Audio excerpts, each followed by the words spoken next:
হযরত আবু বকর সিদ্দিক রাদিয়াল্লাহু তাআলা আনহুর সময় তিনার খেলাফত কালে বাবা কুফার মধ্যে একটা ছেলে ছিল যার নাম ছিল জারাদ। এই ছেলেটা গো বাবা তার স্বভাব চরিত্র ভালো না। এই ছেলেটা বাবা মদ খাইতো, ছেলেটা জুয়া খেলতো, ছেলেটা বাবা নেশা পানির মধ্যে মত্ত থাকতো, গান বাজনার মধ্যে ছেলেটা মত্ত থাকতো। আরে বাবা এলাকার মানুষগুলা তারে দেখতে পারতো না, কারণ এলাকার মানুষে সে কষ্ট দিত, যন্ত্রণা দিত। যুবক কোন ছেলে যদি ওই এলাকার মানুষদেরকে কষ্ট দেয় তাইলে কিন্তু বাবারে আপনারা মনে রাখবেন এলাকার মানুষ তারে বদদুয়া দিবে, তার অভিশাপ দিবে। আমার বাবারা ওই ছেলেটা এলাকার মধ্যে নষ্টামি করে বন্ডামি করে মানুষকে কষ্ট দেয়। যারা ওই সময় একটা মাত্র মাতার মার একটা মাত্র সন্তান, মা যারাত্রে মাঝে মাঝে বোঝাইতো বাবা এই সমস্ত কাজগুলা করা ভালো না। যারা বাবা মার কথা কান দিত না, মার কথার মধ্যে কর্ণপাত করতো না। যারা শুধু মতের মধ্যে বাবা ব্যস্ত থাকতো, জুয়া খেলতো, এই বিভিন্ন রকমের নেশা নিয়ে পয়রা থাকতো। আমার আল্লাহ ডাক দিয়া কয় আজরাইল, আজরাইল রে দেরি করিস না রে, দেরি করিস না, যা যা এই ছেলেটার রুহটা কবজ করে নিয়ে আয়। আমার বাবারা আপনাদের এই দেশের মধ্যে মা আছে, ছেলে মারা গেছে, ছেলে আছে, মা মারা গেছে, স্বামী আছে, বিবি নাই, বিবি আছে, স্বামী নাই। এই রকমের ঘটনা এই দেশের মধ্যে আছে না নাই? আমার আল্লাহ ঘোষণা দিয়ে কয় ফাইদা জা আজালুহুম লা ইস্তাখিরুনা সাআতাও ওয়ালা ইস্তাকদিমুন। সুবহানাল্লাহ। সকলে আওয়াজ দিয়ে কোন আল্লাহু আকবার। আমার আল্লাহ কয়ার যে সময় মানুষের মৃত্যুর সময় হয়ে যায় রে, সেই সময় আর দেরি করা হয় না বাবারে। আমার আল্লাহ মানুষের জন্য মৃত্যুটা গোপন রাখছি, মৃত্যুটাই ওপেন রাখে নাই। মৃত্যুটা যদি বাবা ওপেন রাখতো, আপনি যদি জানতেন আজ থেকে 3 দিন পরে আপনি মারা যাবেন বাবা, আপনি কিন্তু খানা দানা বন্ধ কইরা দিতেন। মাগো আপনি যদি জানেন আগামীকালকে আপনি মারা যাবেন, আপনার ছেলে মেয়েগুলা আপনার পাশে বৈশা বৈশা কাঁদবে মা মা কইয়া। আপনি যদি জানেন আজকে রাত্রিবেলায় আপনি মারা যাবেন, তাইলে তো বাবা কিসের খাওয়া, কিসের দাওয়া রে, কিসের ঘুম, কিসের আরাম? আমার আল্লাহ পাক আপনার কাছে আমার কাছে বাবা মৃত্যুটা গোপন রাখছে এই জন্য, কারণ বান্দা যেন আমার আল্লাহ পাকরে স্মরণ রাখে, আমার আল্লাহ পাকরে প্রত্যেকটা বান্দা যেন স্মরণ করে। আল্লাহ গো তুমি তো আমাদেরকে আমাদের মৃত্যুর খবর আগে জানাইতে পারতাম। আমার আল্লাহ কয় তোমাদেরকে যদি আগে আমি মৃত্যুর খবর জানাইয়া দেই তাইলে তো তোমরা শুধুমাত্র সারাক্ষণ এই মৃত্যুর কথা চিন্তা করতে থাকবা। আমি আল্লাহ তোমাদেরকে জীবন দিলাম আবার মৃত্যু দিলাম। খলাকাল মাউতা ওয়াল হায়াতা লিয়াবলুয়াকুম আইয়ুকুম আহসানু আমালা। আল্লাহ ডাক দিয়া কই দুনিয়ার মানুষ, আরে দরিশর আব্বা, আরে আমার বড়ুরার মা মাগো, আমার আল্লাহ ডাক দিয়া কই এই জন্যই আমি তোমাদেরকে জীবন দিলাম আবার তোমাদের কাছে মৃত্যু পাঠাবো। আমি দেখতে চাই কোন বান্দাটা আমি আল্লাহর বেশি বেশি ইবাদত বندگی করে, আমি আল্লাহ পাকরে কোন বান্দাটা বেশি বেশি সন্তুষ্ট করার জন্য নামাজের মধ্যে দাঁড়ায়া যায়। যুবকটার কাছে রে আমার আল্লাহ আজরাইল পাঠাইয়া দিছে, আজরাইল তার রূহটা কবজ করে বাবা নিয়ে গেল।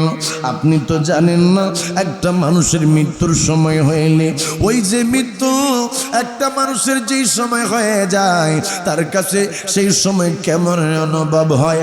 হাদিসের মধ্যে আসলো যুবক, একটা মানুষের কাছে আজরাইল যেই সময় আসে রে, আজরাইলের বিকট চেহারা দেখা অনেক মানুষ প্রস্রাব পায়খানা কইরা দেয়।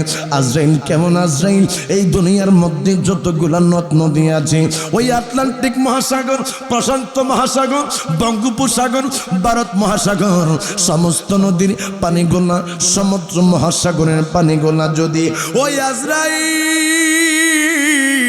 আজরাইলের মাথার মধ্যে ডাইলা দেওয়া হয় রে মা, তাইলে এক ফোঁটা পানিও জমিনের মধ্যে পড়বে না।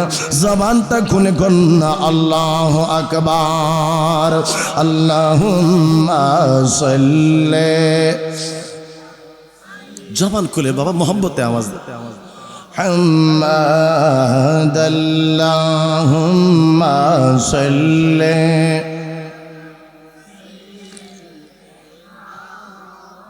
ও নবিয়ানা শাফিয়ানা মাওলানা মাদিনা বিয়ানা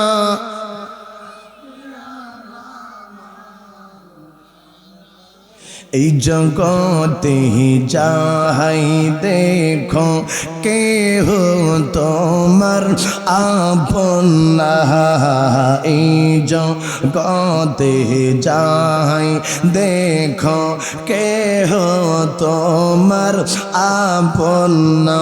হায় হায় আসলাপন শুয়াছে ওই না সোনার মদিনা, বলেন আসলাপন শুইয়া আছে ওই না সোনার মদিনা। আল্লাহুম্মা, যুবকরা আওয়াজ দাও মোহাব্বতে, দেনা মুহাম্মাদিনা বি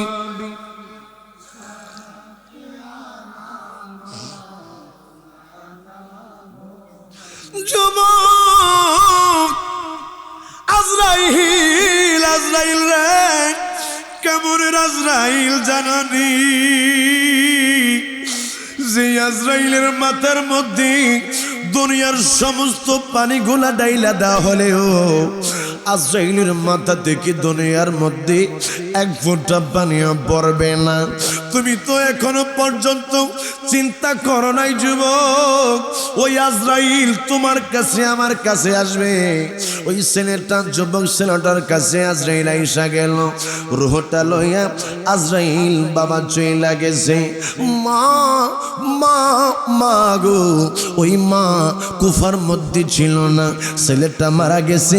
কুফা শহর থেকে মা দূরে ছিল বাবা। এমন সময় এলাকার মানুষগুলা কয়, এই যে ছেলেটা মারা গেছে তার মা তো এখন এই দেশের মধ্যে নাই, এই শহর সাইরা আরেকটা শহরের মধ্যে আছে। কি করা যায় রে? এই ছেলেটারে কি করা যায়? এই ছেলেটারে আমরা কতক্ষণ রাখবো? কিছুক্ষণ দেরি করলে হয়তো বা এই ছেলেটার পেটটা ফুইলা যাইতে পারে। বাবারে, মানুষ মারা গেলে বেশিক্ষণ সময় তার দেহ বাবা এইভাবে অক্ষত অবস্থার মধ্যে থাকে না। কারণ হইল আমরা হইলাম সাধারণ মানুষ।